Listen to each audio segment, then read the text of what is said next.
So earlier this year, my uncle passed away, and he didn't pass away in the best possible way.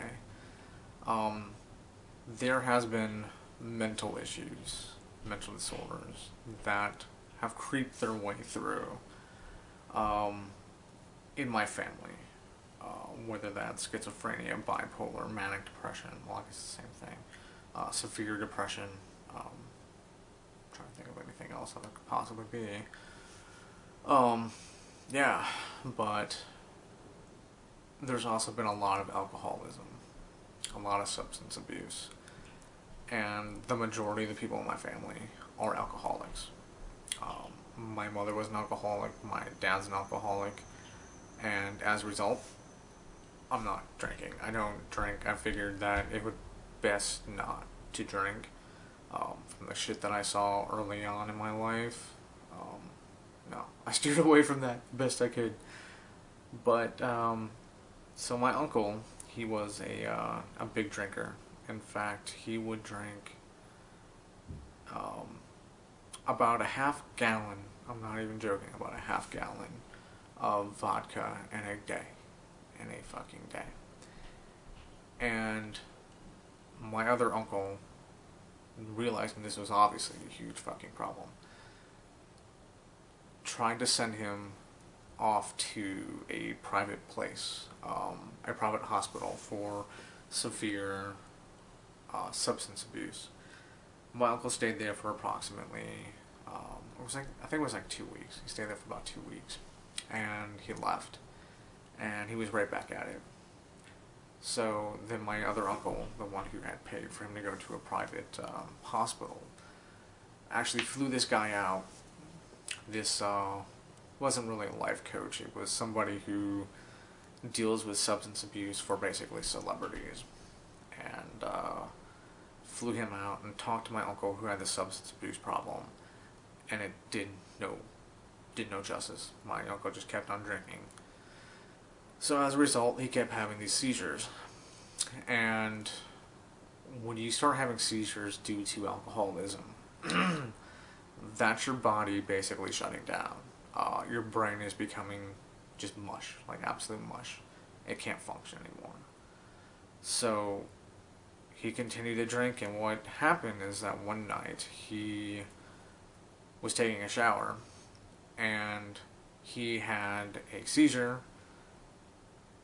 and fell on the ground, had a pulmonary embolism, drowned in his own blood, and then basically turned into soup.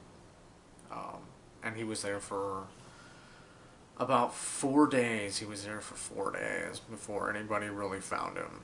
So he literally turned to soup. And that funeral really wasn't that bad because it wasn't an open casket at all. You can't do that.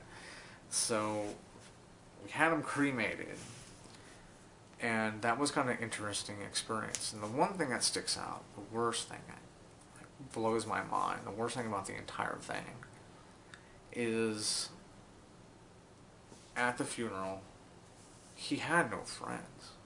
Like, that's the thing that scared the shit out of me, is there were like 2 people that showed up, 2 his friends, but they were coworkers. Like, that's not good. But I mean, the rest of it was all family, and it was a nice service. But yeah, so today I got his estate check, and it wasn't a lot of money, but it was some money. So I donated half of it off to the SPCA because he was a monthly donor. He had rescued several cats, and he had actually gotten this cat some years ago. This cat was old, like a 70-year-old cat. His name was Scrappy Cat, and he was the ugliest damn cat I've ever seen in my entire life, but my uncle loved the shit out of him. So I donated half of that off to the SPCA because I figured that would probably be something that he wanted, and that's what I did. As for myself, it hasn't really hit me.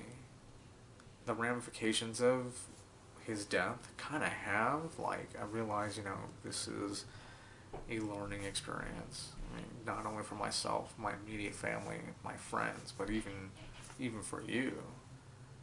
I mean, I can't say I've ever known anybody to like literally drink themselves to death. It always seems to be like a euphemism, just like a turn of phrase, basically. But it's very possible, and I'm not talking about like, you know, blackout drunk driving, that kind of thing. Like, you know, falling asleep, blacked out, vomiting. Like, no, like you can have a seizure, have a pulmonary embolism, and drown in your own fucking blood. So, if that's not reason enough for somebody to stop drinking, I don't know what is.